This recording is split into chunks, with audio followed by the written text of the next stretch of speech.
What's a company's secret you can share now that you don't work there? Health insurance dude. When you file a claim, it is often denied because they are counting on you not escalating it. Once you do, your case goes to a medical management group which ought to be called the We Don't Wanna Pay group. Keep escalating and involve your doctor. Fight for the insurance you paid for. Can confirm busted my knee. Was on crutches BC I couldn't walk on it was denied BC they felt I wasn't in enough pain BC I didn't require a painkiller prescription D I went back and forth and I was on crutches 2 months before they finally relented and I could get my surgery.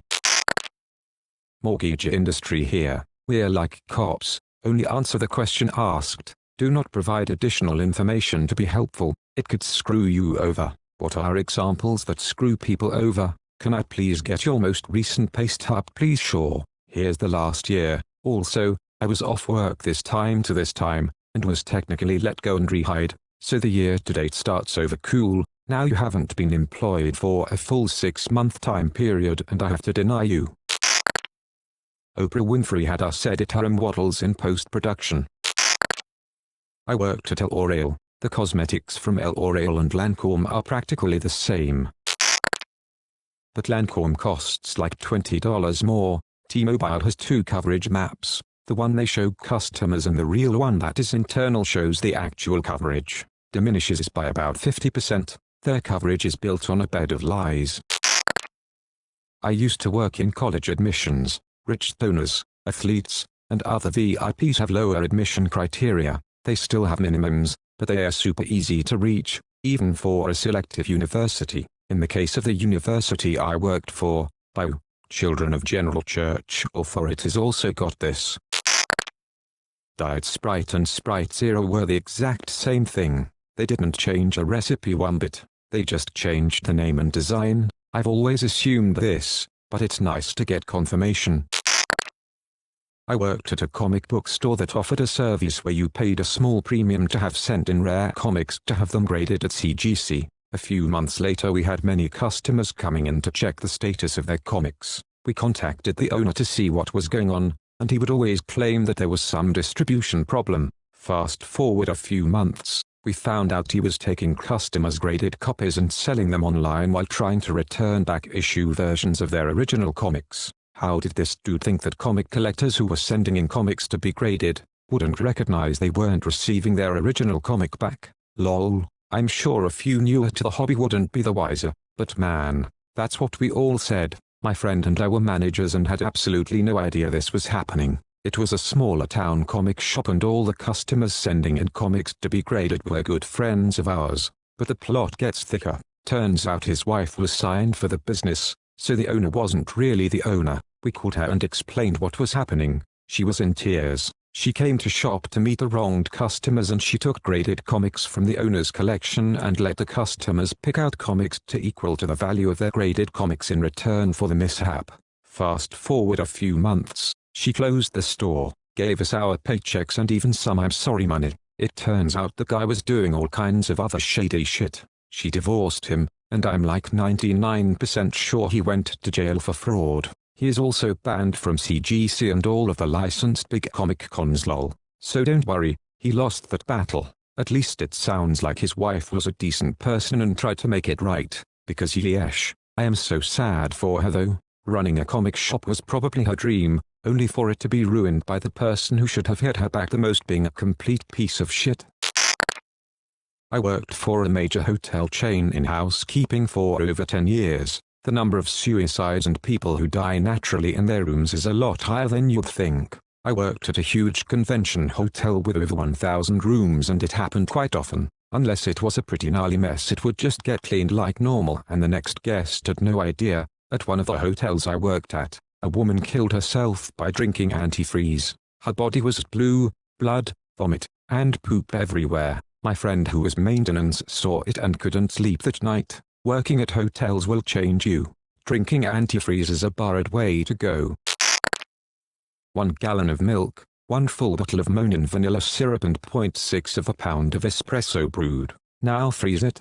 Boom. Joe Muggs frozen cappuccino. I read it as 1 full bottle of margarine and was very concerned. This Mormon church likes to talk about how much charity they do. but it's always tied to some form of missionary work or proselytizing, particularly in UT. They would secure housing, furniture, food etc. to Iraqi refugees, and in exchange, these poor people who have had their whole life uprooted would have to be visited by and listen to missionaries drone on and on about the Mormon religion, and having the gall to ask these Muslim refugees if they want to get baptized after a few weeks. I know this because I, non-Mormon, was dating a Mormon girl back then, and I was asked to translate for the Iraqi families. I speak Arabic. Of course I never did. I told them the whole scam, and told the Iraqis to act interested so they can keep getting charity. We scam the scammers basically lol. If you were on live chat with customer care, I could see what you were typing before pressing send. I watched people work through grotesque, racist, sexist statements, fraudulent lies and mistruths, meticulous grammar fixes, and their whole range of emotions in real time before deleting and typing OK, guilty. The worst part is, I know they can see it. Yay. I started typing my responses in Notepad and pasting them over because of my need to be seen as an adult. If you pick up a wall phone at Home Depot and push 7, it activates the store-wide intercom. This works in every store in my province. A fake pound symbol then 35 at Lowe's. Teenage me would be so giddy with excitement over this news. Employee bend over would be called to the front of the store at least twice a week, followed by fart noises.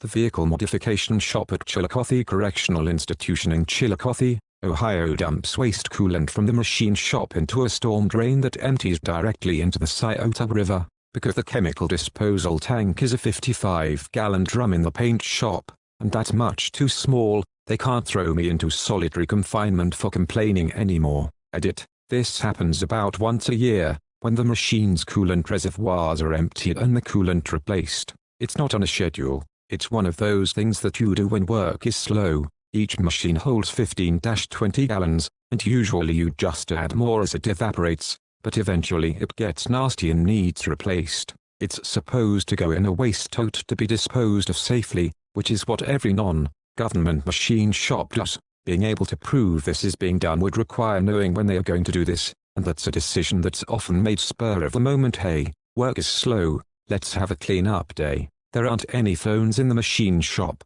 either. Edit 2, a container to store the waste properly costs $200. Why waste taxpayer money when we can just poison the taxpayers instead? Hey, I already submitted your comment to the EPA tip line, but maybe you can give more specifics. Report that shit to the EPA like yesterday. What the F? Contact your local news organizations. Contact the effing EPA.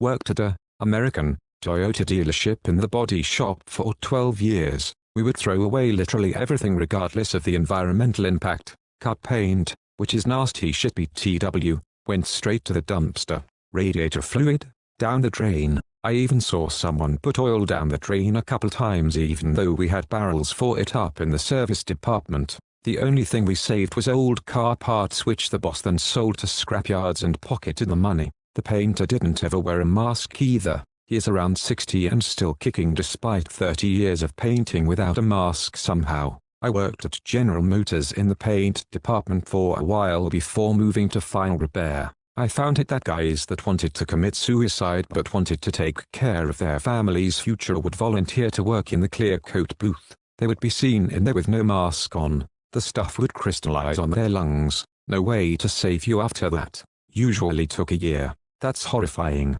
Yeah, super sad. Can you imagine the level of depression to intentionally do this and for a full year not decide to try life again?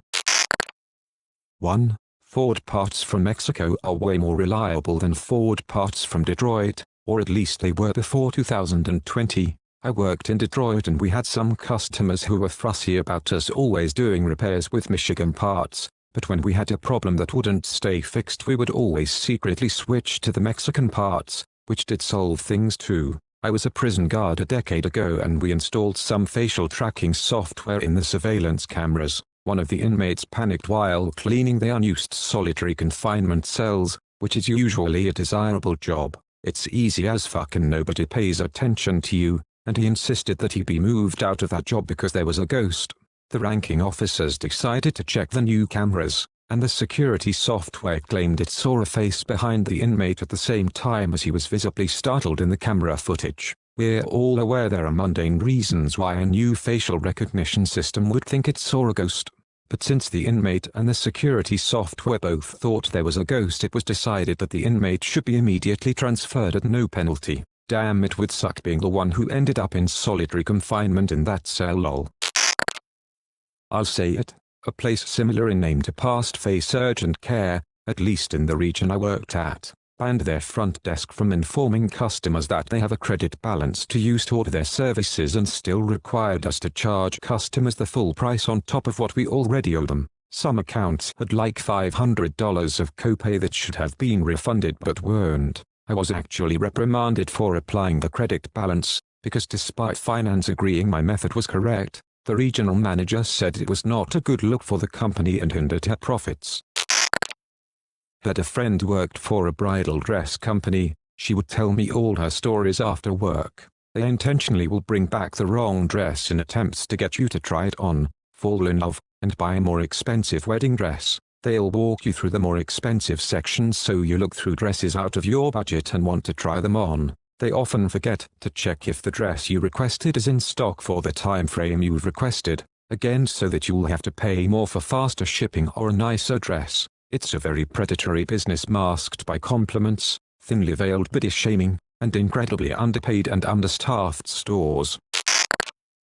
I still work here, but everyone please get a copy of your medical records from every place you've been to keep a hard copy in your home, because I have horror stories from working in medical records since 2007, working in a field that involves medical records. I totally agree. The number of times I've seen false diagnoses, other people's information mixed in, and assorted other crazy stuff is too high. When one of my daughters retired, I requested my records so I could take them to my new provider. According to said records, I've had a child, breast biopsy, tonsillectomy, thyroidectomy, and I'm 390 years old. I have had exactly none of these things. Being 390 years old, I'd expect you to misinterpret some of these documents. At one point my medical records said I had been pregnant for 86 months.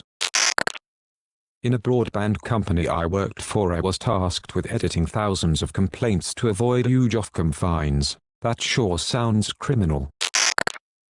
I worked at a Petco in Alaska. Apparently brown-black mice are not allowed up here, only white mice. We got a shipment in of a bunch of black-brown mice and had to take them to the vet to be killed. Also, the animals are literally shipped in on a UPS truck and delivered in packages. I would open a package and it would be full of fish or mice or snakes. We never knew what was coming. It was wild. Luckily my shift manager was a really good person. She tried her best to help any sick animal and was super diligent about keeping the cages really clean. She would stay after us to care for the sick animal in the back and double down on cleaning. When upper management came, they didn't give a shit how clean anything was. They would yell at us to get more customers to sign up for pet rewards. If I didn't pester every single person checking out, they would get angry and give me point deductions. I have no idea what the deductions even did. One of the upper managers watched me for like 3 hours when I was at a register. He said I wasn't pushy enough on getting people to donate to sign up for shit.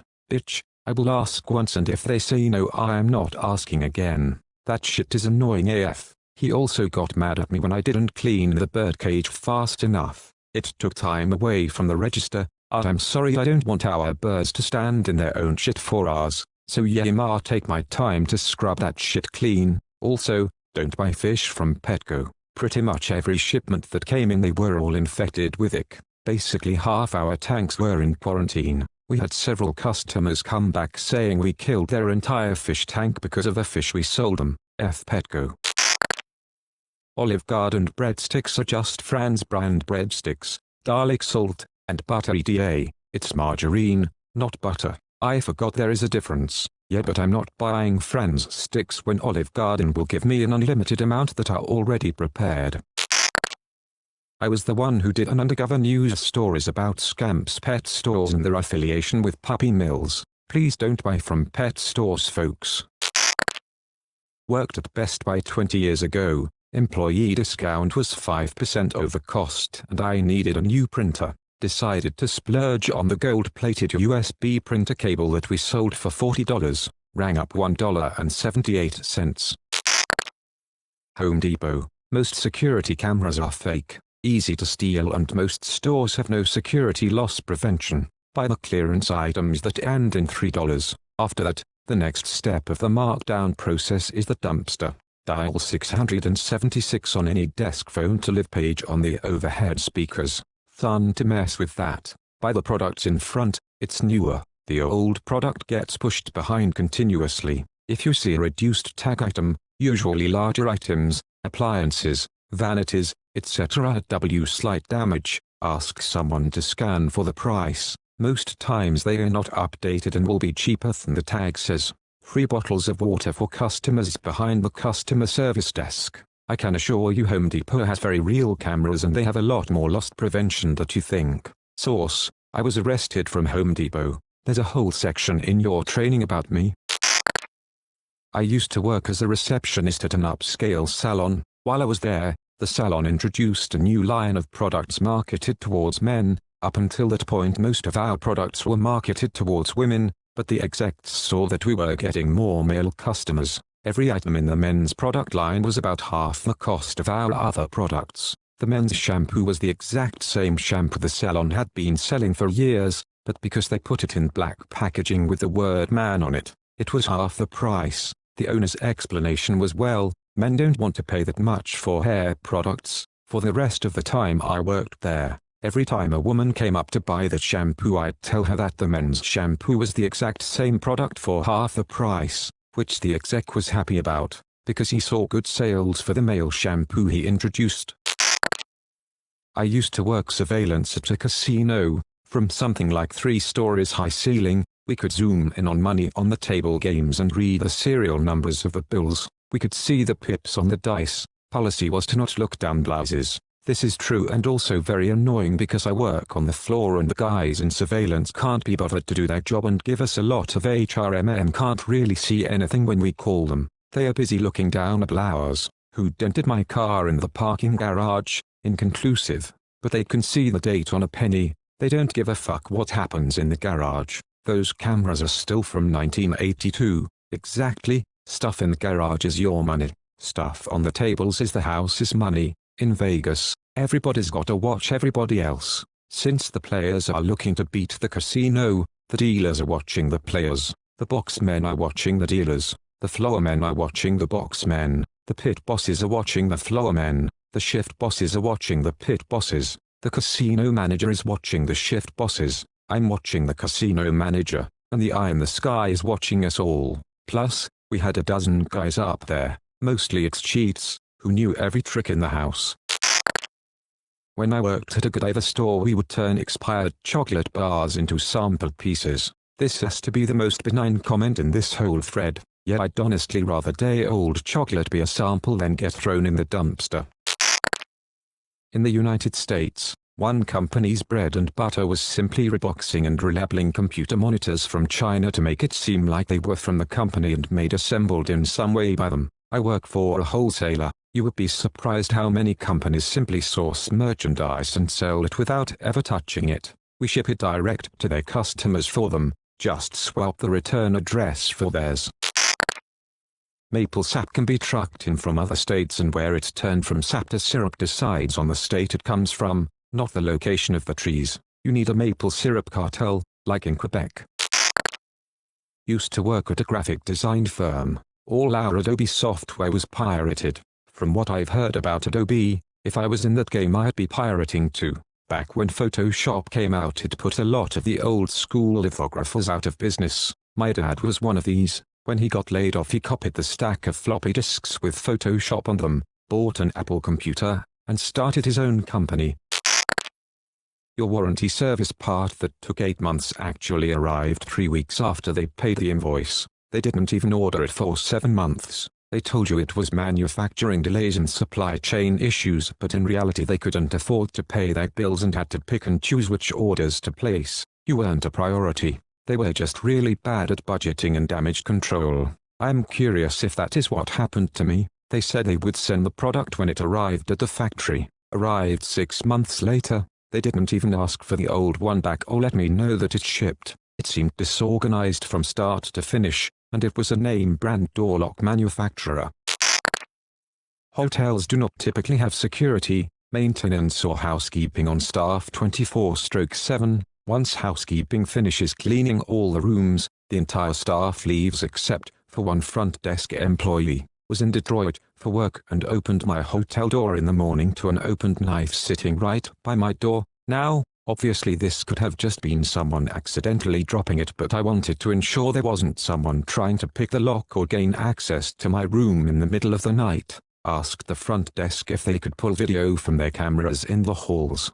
Sir, those are fake. This was a Hilton property. Yeah, the amount of times I, at the time a 19-year-old kid, was left completely alone at a mid-size and largely recognizable hotel brand was honestly kinda wild. I had essentially no clue what I was doing. People would call that something in their room was broken, and literally the best I could do was go up and just kinda troubleshoot random shit. And then during that time the front desk was completely unattended. This was at like 9 p.m. to not 3 a.m. I used to do 11 p.m. to 7 a.m. One of the funnest jobs I ever did. There were always two of us though, and usually on weekdays the customers were all asleep by 1 a.m. We had free reign to do whatever. Cook up a nice meal in the kitchen, go take a nap in a spare room, explore all the loft spaces, get out the Xbox and play in the meeting rooms. Loads to do. If you wear single vision glasses, you likely paid hundreds for your glasses. The lenses cost literally pennies. Where I used to work, a single lens with a scratch-resistant coating costs something like 25p. The high costs are the edges and blockers which trace the frame and help position the lens correctly, that cut the lenses. An edger and blocker can cost more than £30,000 for a barely mid-range one. Also, a lot of optical labs dump the waste down the drain. An immense number of liters of microplastic contaminated water going down the drain. I'm 90% sure a company I worked for was importing product from China, repacking it and selling it as made in USA, i.e. blending it with the product we did make in the US. Assembled in USA is code for this, where all they do is put the made in China into a plastic bag. I hope you guys enjoyed the video. Subscribe for more content like this. Also, make sure to like, comment and share the video. Peace out.